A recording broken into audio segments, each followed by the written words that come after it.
Good evening বন্ধুরা, সবাই ভালো আছেন নিশ্চয়ই। আমরাও সবাই খুব ভালো আছি। আপনাদের জন্য নিয়ে এসেছি শীতকালীন প্রধান সবজি ফুলকপির একটি রেসিপি নিয়ে। ফুলকপির রসা। তার জন্য নিয়েছি একটি ফুলকপি, আর ফুলকপিটা আমি কেটে নিয়েছি। এটা লবণ জলে আমি আগে থেকেই ধুয়ে রেখেছিলাম। 15 মিনিট লবণ জলে ফুলকপিটা কেটে ধুয়ে রেখেছিলাম, তারপর ছেঁকে নিয়েছি। এখন রসা বানানোর জন্য নিয়েছি আলু, কাঁচা পেঁয়াজ, রসুন আদা পেস্ট, আর নিয়েছি জিরে পোস্ত একসাথে পেস্ট করে নিয়েছি, আর নিয়েছি টমেটো কুচি, আর ফোড়নে নিয়েছি তেজপাতা, লঙ্কা, 5 ফোড়ন। এখন আমি কড়াই গরম হয়ে গিয়েছে, ওর মধ্যে ফুলকপিগুলো লাল লাল করে ভেজে নেব। আর ফুলকপির মধ্যে দিয়ে দিলাম হলুদ আর স্বাদ মতো লবণ, দিয়ে ঢেকে দিলাম। দেখুন, এইভাবে ঢেকে ভেজে নেবেন। আর ফুলকপিটা যদি আপনারা লাল লাল করে ভেজে নেন, তাহলে রসার টেস্টটা আরও ভালো হয়। আর এইভাবে কম তেলে যদি রসা খাওয়া যায়, তাহলে খুব ভালোই লাগে। তো আমি এইভাবে সবগুলো লাল লাল করে ভেজে তুলে নিলাম। এখন ওই কড়াইয়ের মধ্যেই আমি ফোড়নে দিয়ে দিলাম 5 ফোড়ন, লঙ্কা, তেজপাতা, দিয়ে ওর মধ্যে দিয়ে দিলাম যে আদা রসুন পেস্ট নিয়েছিলাম, ওটাও দিয়ে দিলাম। এটা লাল লাল করে ভাজা হয়ে গেলে ওর মধ্যে দিয়ে দেব কুচানো পেঁয়াজ আর টমেটো, দিয়ে একটু লবণ দিয়ে দেব, কারণ লবণ দেওয়ার ফলে পেঁয়াজ আর টমেটোটা তাড়াতাড়ি গলে যায়, তো কুকও তাড়াতাড়ি হয়ে যায়। মশলাটা ভালোভাবে কষা হয়ে গেলে ওর মধ্যে দিয়ে দেব যে জিরে পোস্ত, আর একটু ধনেও দিয়েছিলাম একসাথে,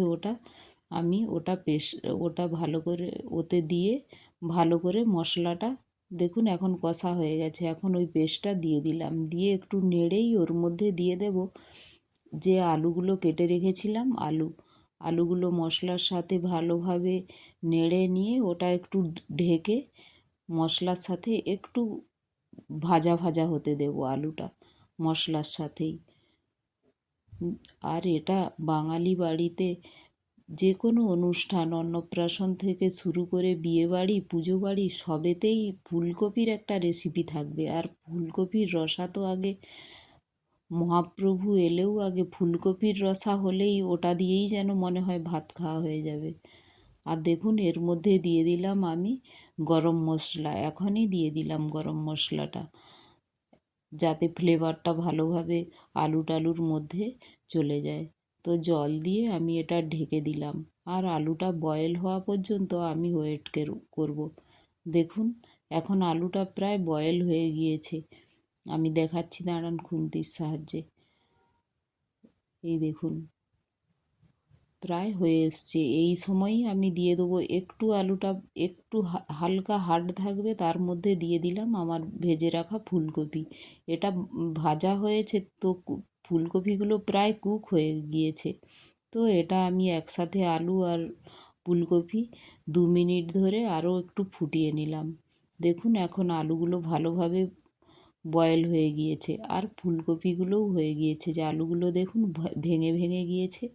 তো এই সময় বুঝবো যে আমার রান্নাটা হয়ে গিয়েছে, কুক হয়ে গিয়েছে। তো এখন এটা আমি একটু ঢেকে দেব। ঢেকে স্লো গ্যাসে আমি 2 মিনিট রেখে দেব। খুব আঁচ কমিয়ে দেব। আঁচ কমিয়ে আমি 2 মিনিট ওয়েট করব। দেখুন, রান্নাটা আমার প্রায় কমপ্লিট হয়ে গিয়েছে। দেখুন, একটু রেস্টে রেখেছি, তারপরে কালারটা কত সুন্দর এসেছে। আর আমার রেসিপিগুলো যদি ভালো লাগে, একটা লাইক, শেয়ার ও সাবস্ক্রাইবও করে দেবেন। আর কম তেলে এরকম সুস্বাদু রান্না খেতে হলে দেখতে হবে রুম্পার হেলদি ফুড।